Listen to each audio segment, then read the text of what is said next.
Welcome back to All Things Considered, the podcast that gives you all sports all year from all angles. I'm your host, Al Scott. With me today from KMPH FOX 26, Gabe Camarillo, and from KSEE 24 and 47, Dylan Morgan. Thank you guys for joining us. Thank you for having us. Yes, sir. Thanks for having us on the pod. So, first question, Fresno State fall camp, the last week of practice has been closed. Is this good or bad for the quarterback decision-making that Fresno State has yet to make yet?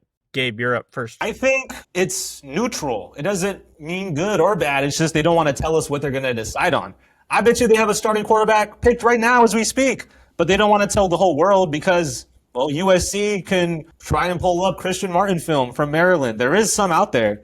Or Jaden Mandel film from the Potato Bowl, or maybe the 2-point conversions he ran in 24. Regardless, there isn't a lot of film on either quarterback for Fresno State. So it does raise the question of how much of an advantage is it to hide it from USC. But I'm going to trust Matt Ince on this one. He's a guy that knows USC very well.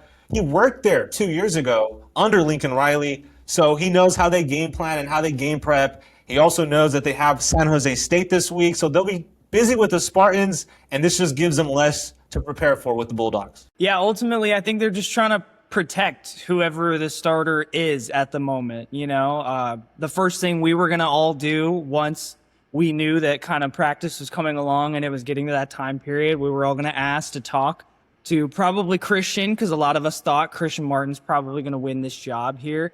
And I think, if anything, they're just trying to delay the spotlight coming on to those guys before arguably the biggest game of their career to date, you know, going on the road to a top 15 opponent in USC, and having to, you know, try to get some fire back in this rivalry a little bit. Obviously, Fresno State's kind of been on the losing end for the last 5 of these matchups that they've had, you know, against the Trojans. And maybe this is the time that Matt Ince can cook something up and get one of those marquee Bulldog wins to kind of get the trajectory up a little bit. You say protecting the player, like protecting Christian from having to answer questions. Questions like, what does it feel like to be Fresno State starting quarterback? Or what will you do against USC? I mean, questions that we can ask him next week if he is announced as the starter. So what's the difference between asking him that question this week as opposed to next week when it's closer to the game? I'm not sure what the difference is. And maybe Matt Ince can tell me, because that's why he didn't want to tell us this week who the starter quarterback is. Maybe he won't even tell us next week. Maybe he'll put the dreaded or, right? Christian Martin or Jaden Mandel. He might wait till Thursday to tell us, or Friday when the game kicks off. There is an alternative timeline, though, where this is probably not what Fresno State wants, but, you know, I hate to say it, if the quarterback battle is not decided yet because neither guy has shown enough to be the guy. And so maybe that's why they need an extra week to be like, okay, we really need an extra week to decide, okay, this is our guy. Last year, I don't know about that, Al, only because they said 10 days out is when they'll start prepping for USC. So if you're prepping for the best team you'll face all season without a starting quarterback picked, you got problems. I don't think Fresno State has problems. I just think they don't want to tell us who the quarterback is. And they want to, as Dylan said, protect the quarterback from questioning, even though it's very likely that he'll be requested for an interview next week if he is named the starter, talking about Christian Martin. I don't know the difference between asking him questions this week as opposed to next week. They'll probably just hold him off until he actually plays a game. In all reality, there's a high likeliness that even if we do get to next week and it is open again, that they'll just say, hey, you're still not allowed to talk to quarterbacks because we want them focused on game one. And how much do they pay the quarterback in NIL money? How much is the number for a quarterback to be safe from answering questions from the media? Like, what's the dollar amount where you can buy silence as a quarterback and not have to talk to the media? Dollar amount at this point, I think it's just a guy that has experience. And, you know, at the end of the day, Christian Martin is still, what, maybe 20? He is 20. And he's answered the questions we've asked him so well, like pristine, clean, the right answer for every question, right? Christian, you don't have a lot of experience. Well, I'm working hard right now to get that experience. Christian, how do you approach the quarterback position? I approach it with calmness. I make sure everyone around me is calm, and I'm calm, so everyone's calm. Like, everything he says is right. I don't know why people are trying to protect him, if they are trying to protect him, because I know he'll answer our questions very well. And he's so far, right, Dylan? Like, he's so far giving you the For sure. assertiveness and the confidence that you want from QB1. I completely agree with that. I definitely think he is poised. He is calm under pressure. He knows his stuff, and that's why he never kind of flinches in any of those moments. I think it's just about overall eliminating as many outside factors as you possibly can at this point. That way, when they do go down to Los Angeles for their first game, they know we were completely focused on this ball game for 6-8 months coming into this, and nothing can knock us off of the focus. I think that's just how serious Matt Entz is maybe taking this opportunity to go on the road, to go on national television. You're going to be the standalone game on a Friday night on Fox, and you're playing a number 14 team in the country, might be, even higher depending on just. And Bulldog fans would love to know what Christian Martin thinks about that and what his mindset is going into that. And I think they have the right to know what Christian Martin's thinking. And they would only know if we're allowed to talk to him.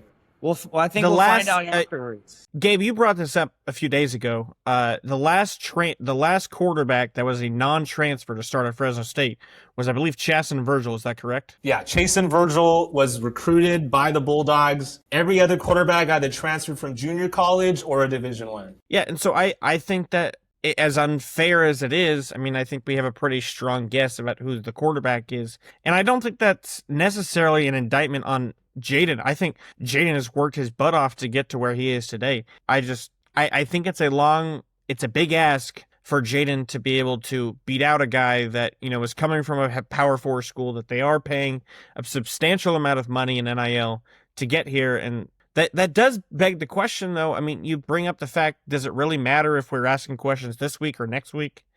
And I don't think that maturity or, being able to handle questions is something that either Christian or Jaden would have an issue with. I mean, the biggest question mark on either of these guys is strictly experience. I think both of those guys have, we've heard it from offensive coordinator Josh Davis and Matt Entz that they have been in that locker room. They have been in that office doing that prep work, doing that, play call, that review, time and time again. They've put in the work. Now it's just about putting it into action.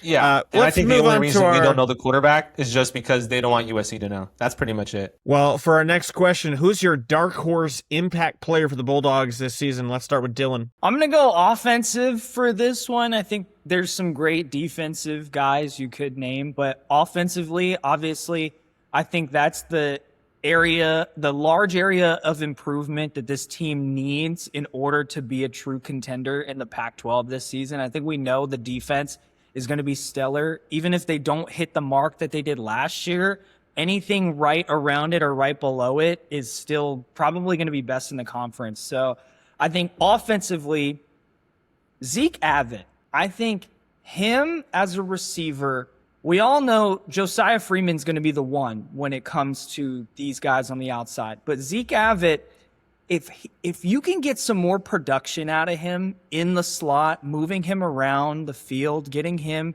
into mismatches where he's going up against linebackers, safeties, and just really getting him out in the space too. I think we saw late in the year when he got touches out in space, he showed so many flashes of great shiftiness, short area speed, being able to break tackles, get some more yards after catch. So I think if you're able to up his production, obviously, if you get the passing game just to take a whole leap from what it was last year, that would be amazing. But it's going to start with getting some of these other guys, obviously, just more involved in things as you kind of build off of that run game. He is also reuniting with his former Maryland quarterback, Christian Martin. So that's something to keep an eye out. I'm going to go with Jazz on Jacks. Gabe, I know you don't like that answer. I only said that I don't like it because how could he be a dark horse when he's played more games as a Bulldog than anyone else on the team? Come on. You got to pick someone that hasn't played as much, but will play a lot this year, right? That's the dark horse. I picked Jax. Yes, he's a veteran. Yes, he's the most experienced Bulldog on this team. I think he's ready for a leap that we have not seen from Jackson his career so far. I think that he's going to go from a good, solid player to a potential, hear me out, defensive player of the year type guy. I've seen the transformation that guy has done with his body this summer. He looks like a completely different player. Dylan, Scott Bemis, he pointed out that Jax looks like a safety. And I think part of that is Jax wants to get to the quarterback as fast as he can. That's wants a big to safety. That's a big, big 6'5". Yes. But Jax is a guy that, he's solid in the run game. I think that there's room to improve in terms of the pass rush, and I think that's something that he really set out to do, and that's a big reason why he's put so much emphasis on cutting down on some of that fat and really making sure that this offseason is, a pivotal one for him. I think that his senior year, this year for him is going to be one that Bulldog fans are going to remember. Gabe, you're up next. Love a man who's loyal. Give me Loyal Muzan as the breakout defensive player of the year for the Dogs. They need him to break out because they're losing Jakari Embry and AZ Hamilton on the corners. That was one of the strengths of this team last year was cornerback play. Think about Jakari's pick 6 at the end of Oregon State. Think about AZ Hamilton likely going to make the Rams roster with how he's playing. You had 2 really good corners last year. Now you got Keontre and Loyal probably starting at corner for the first time in their careers against Jacoby Lane and USC.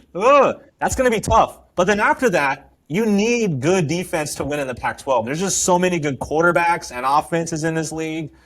I think Loyal Muzan, a guy who played in the Potato Bowl. Dylan, you saw him. He had a big game in the Potato Bowl 2 years ago.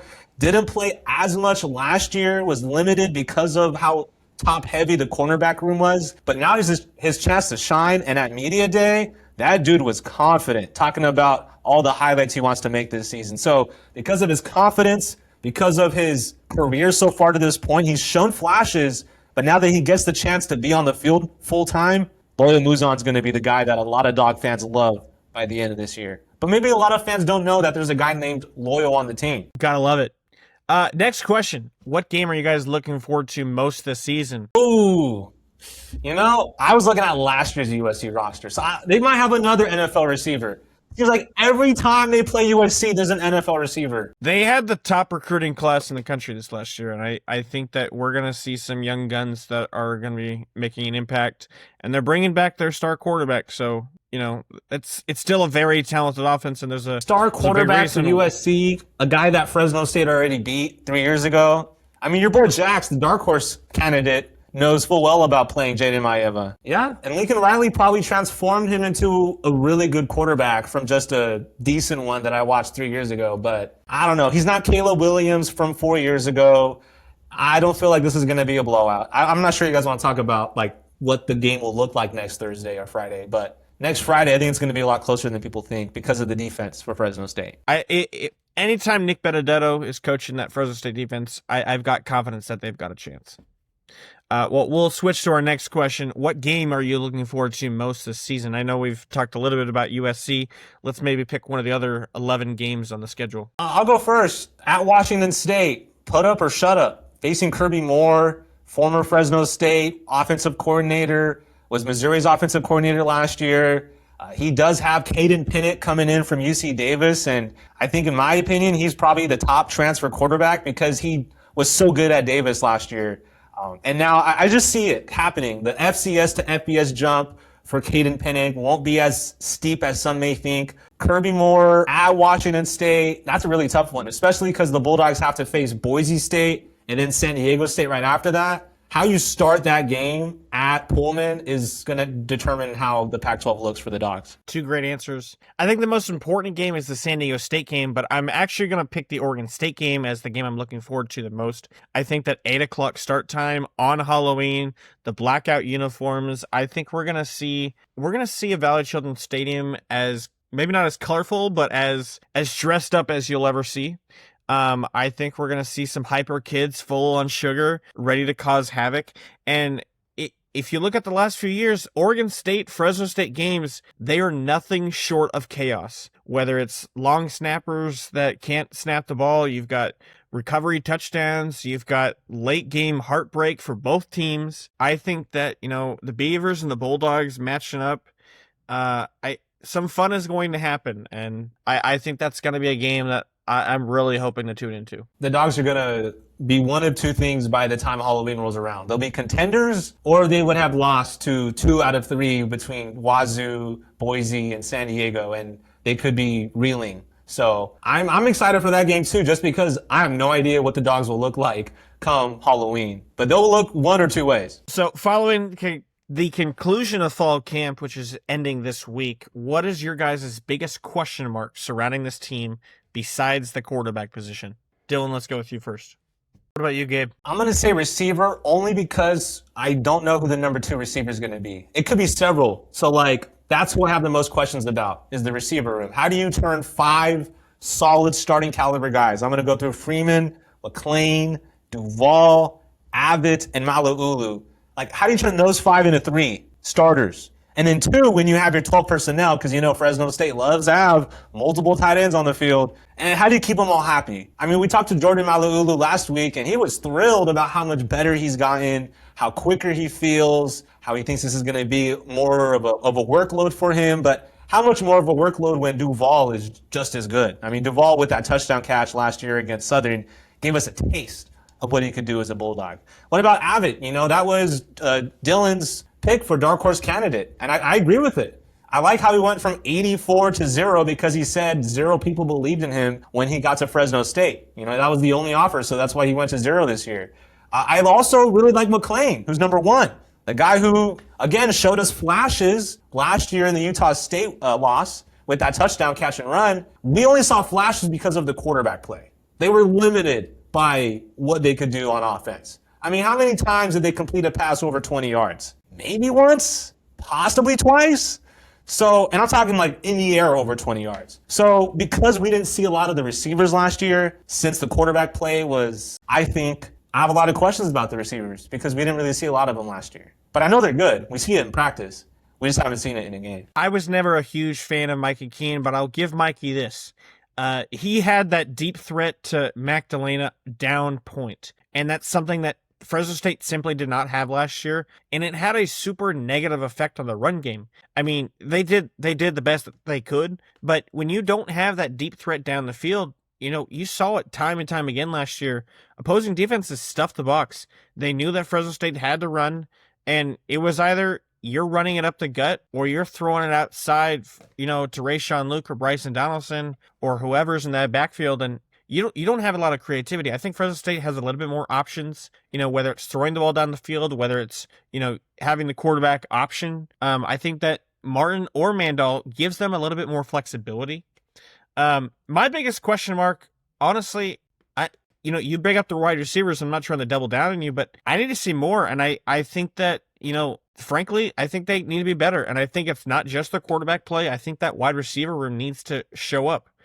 You mentioned, the Washington State game. They needed to shut up or show up. I don't think it's fair to put it on the receivers when E.J. Warner, every time he went downfield, it was to the other team. So, okay, well, it's just a matter of last year, there was not a good quarterback sample size to judge the receivers off of.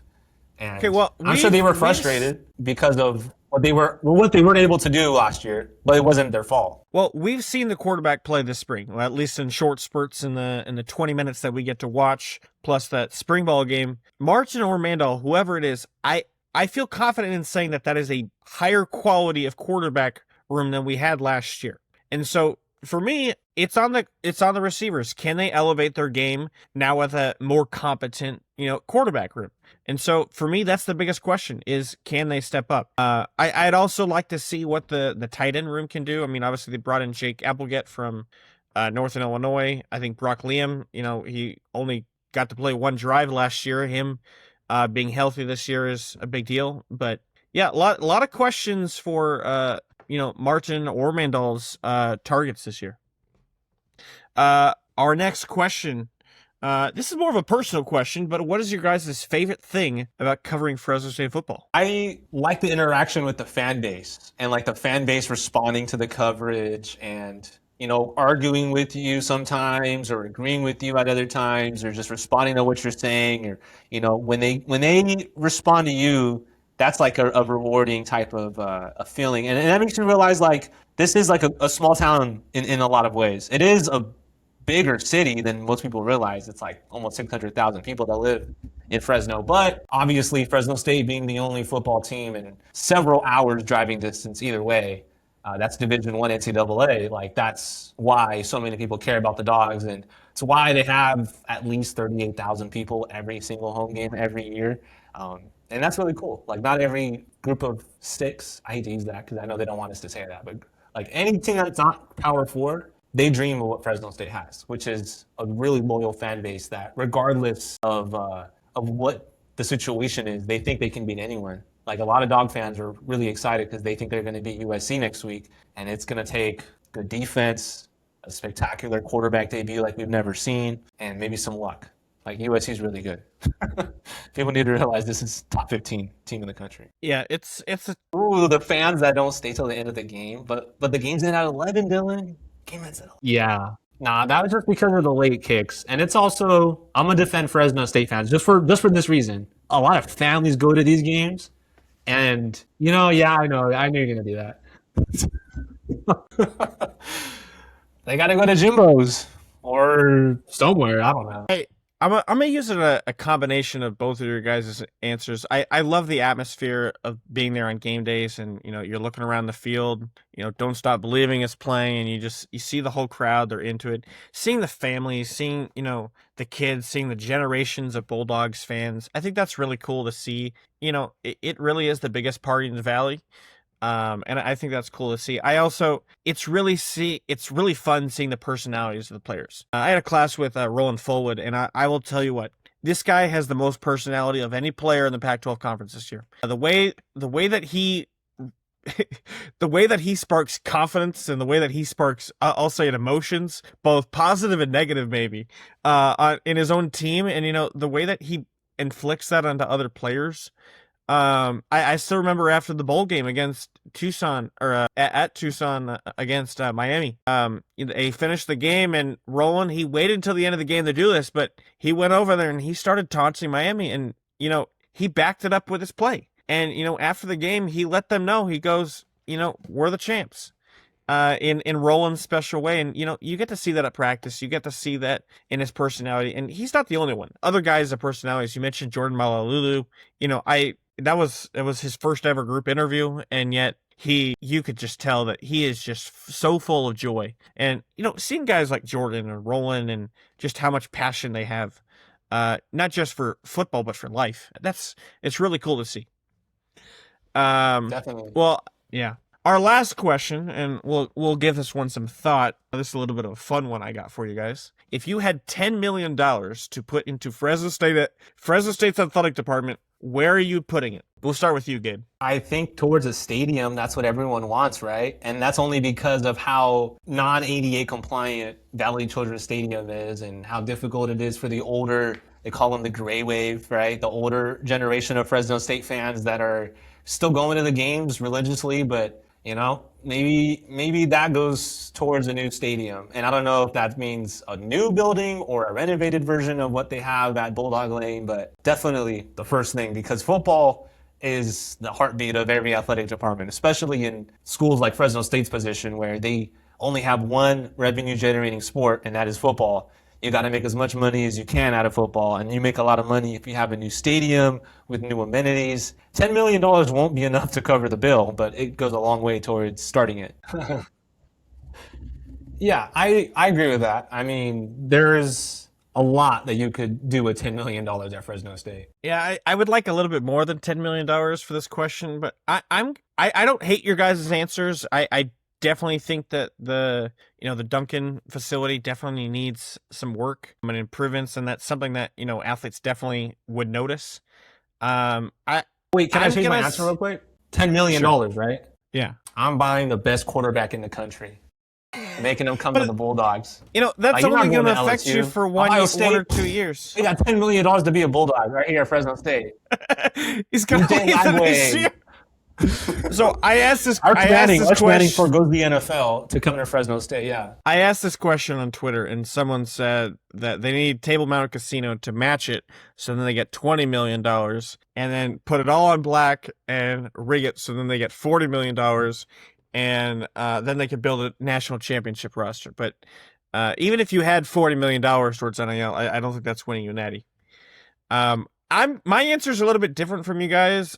Yes, football is the bread and butter of this university, but there are two sports that are historically, successful with Fresno State that have honestly been dwindling in the last couple of years. Obviously, Fresno State baseball had back-to-back conference tournament titles. In softball, they've had a decent run, but they've sort of been mediocre the last few years. Fresno State baseball had a really rough season last year, to say the least, after, they graduated five guys that are now playing minor league baseball, four of which that got drafted, one of which, Murph Gray, might be playing in the major leagues as early as next year. I think both those programs need some help, and I think that they have fallen behind from, Fresno, you talk about facilities. Well, Fresno State, they're lacking in baseball. They're lacking in softball, and I think that if you gave them just a little bit, you don't need to give it all to 10. You don't need to give all $10 million to baseball and softball. But I think if you gave a few million each to both of those programs, both to just